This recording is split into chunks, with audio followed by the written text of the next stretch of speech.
কওমি মাদ্রাসার সনদ দিয়ে আলিয়া মাদ্রাসার সহকারী মৌলভী কারি এবং ইবতেদায়ী কারি পদে কিভাবে আবেদন করা যাবে, আমার কাছে অনেকেই জানতে চেয়েছেন। প্রথম বিষয় হচ্ছে যে এখানে যোগ্যতা শুধু দাওরায়ে হাদিস নয়, বরং দাওরায়ে হাদিসও আছে, কিন্তু প্রথম যেটা চাওয়া হয়েছে ফাজিল অথবা দাওরায়ে হাদিস। এখন দাওরায়ে হাদিস যে কোনো বোর্ড থেকে পাশ করলে হবে না, দাওরায়ে হাদিস পাশ করতে হবে আল হাইয়াতুল উলিয়া লিল জামিয়াতিল কওমিয়া বাংলাদেশ এর অধীনে পাশ করতে হবে। 2 নম্বর হচ্ছে তাকে শুধু আল হাইয়াতুল উলিয়ার অধীনে পাশ করলে হবে না, তাকে পাশাপাশি দুটো ডিগ্রির যে কোনো একটি লাগবে। একটি হচ্ছে ইলমুল কিরাত, আরেকটি হচ্ছে হিফজুল কোরআন।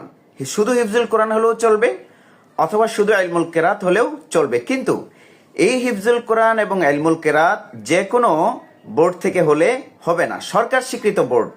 সরকার স্বীকৃত বোর্ড মানে কি? সরকার স্বীকৃত বোর্ড হচ্ছে 2018 সালের 10 সেপ্টেম্বর কওমি মাদ্রাসা সনদের স্বীকৃতি দিয়ে যে গেজেট প্রকাশিত হয়েছে, ওই গেজেটের 3য় এবং 4র্থ পৃষ্ঠায় 6টি বোর্ডের কথা লেখা আছে।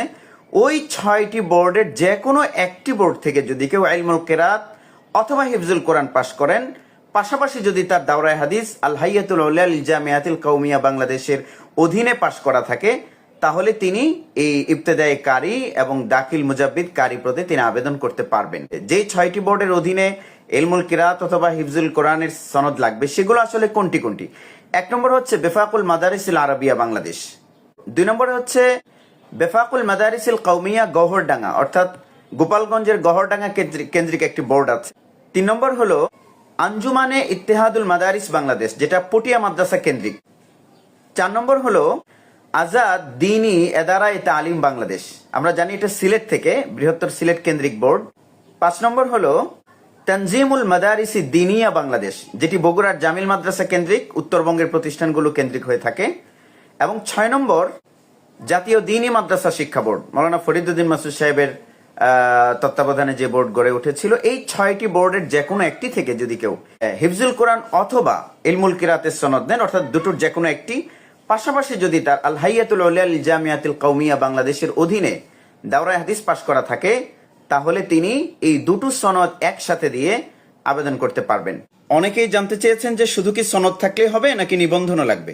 অবশ্যই নিবন্ধন পরীক্ষা দিয়ে পাশ করতে হবে, এবং যারা দাওরায়ে হাদিস পাশ করেছেন অথবা যারা ফাজিল পাশ করেছেন, সবাইকে একই প্রশ্নপত্রে পরীক্ষা দিয়ে নিবন্ধন পাশ করে তারপর চাকরি নিতে হবে। এই জন্য আপনারা প্রস্তুতি নিতে থাকুন। সরকারকে আমরা অবশ্যই ধন্যবাদ জানাই, অনেক বড় একটা কাজ তারা করেছেন, আন্তরিকতার পরিচয় দিয়েছেন। তবে আমাদের এখানে একটু দুঃখজনক মন্তব্য আছে, তা হলো আমরা শুনেছিলাম যে হিফজুল কোরআন থাকলে তাকে 10ম গ্রেড দেওয়া হবে, অর্থাৎ এটাকে একটি